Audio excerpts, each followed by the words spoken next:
All right. Now, the judges are handing papers up to the front.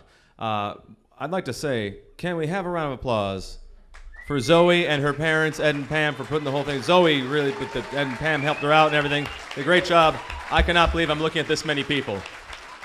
Do you know how many events I have, plays, DJ parties? I don't see this crowd.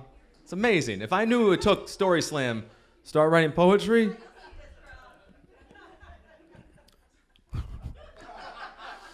While we're adding up, I guess I will share with you a quick story about Heathrow Airport. I went to Europe in 2003, and it was an overnight flight, got in at 6 a.m. I did not have the proper papers because I'm an idiot, and I didn't know what I was doing. And I got to this guy who obviously was at the end of a very cranky shift, and my lack of paperwork of my cousin's address, which was in a bag which got lost, angered him, but not, in a very kind of subdued, tired British way.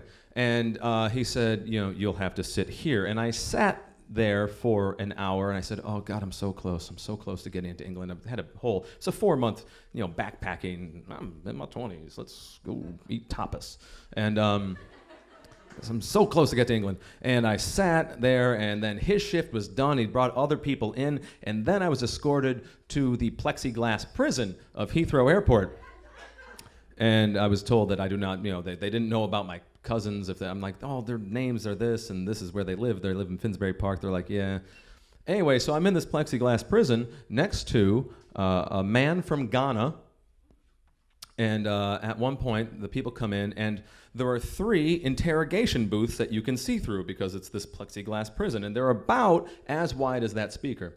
And so you're sitting there like this, and these people come in and they interrogate you, and this guy's getting very angry because he actually is trying to enter the country illegally, and he has a stutter, and he doesn't know English. He's like, you don't.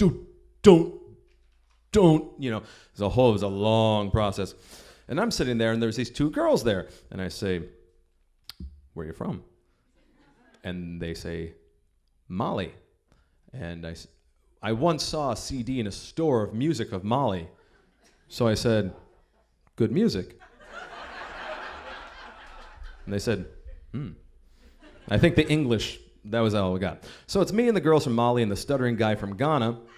And I keep trying to call people in the United States. Friends, Mike Coolba, he's in the back, I called him. My parents, anybody. The guy guarding the phone was a very portly man of Indian descent with a turban and nice, white beard. He looked exciting.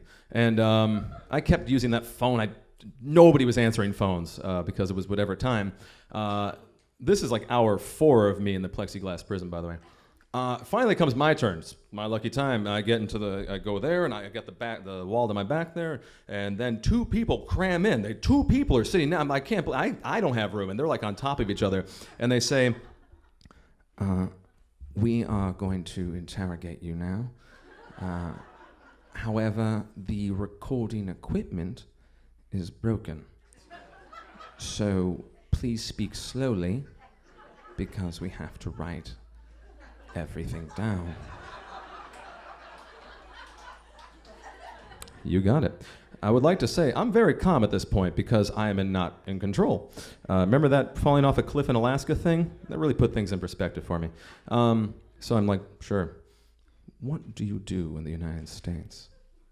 I'm a barista. Where? Scranton, Pennsylvania. Could you spell that, please? P-E-N-N. Slow down. S-Y-L-V. This goes on. They're asking me, now, how long do you plan to be in Europe? 4 months. And how long in London? 8 days. I'm visiting cousins, like I said. Right, 8 days. Okay. We have to go speak to our superiors to see if you are allowed in the country. Okay. They go. I wait another hour and a half, 2 hours. Me and the guy in the turban exchange some more formalities. I'm calling. No answer. Thanks, Mom and Dad. finally, like 2 hours. Now it's the afternoon. Keep in mind, my cousin was supposed to pick me up at the airport. A lot of driving around, not finding me. Anyway, they come back. We spoke to our superior. We are going to allow you to enter the country, but if you are here for over 6 months, we will deport you. And I said, why is this? We think you want to work here illegally. I'm from the United States. Not to brag, but I know we're not doing great. But I'm not the guy from Ghana. Or a musician from Mali. And then they throw this in, and this really is what made the story for me. We have to say, you are one of the calmest people we have ever interrogated. And I felt pretty good about that.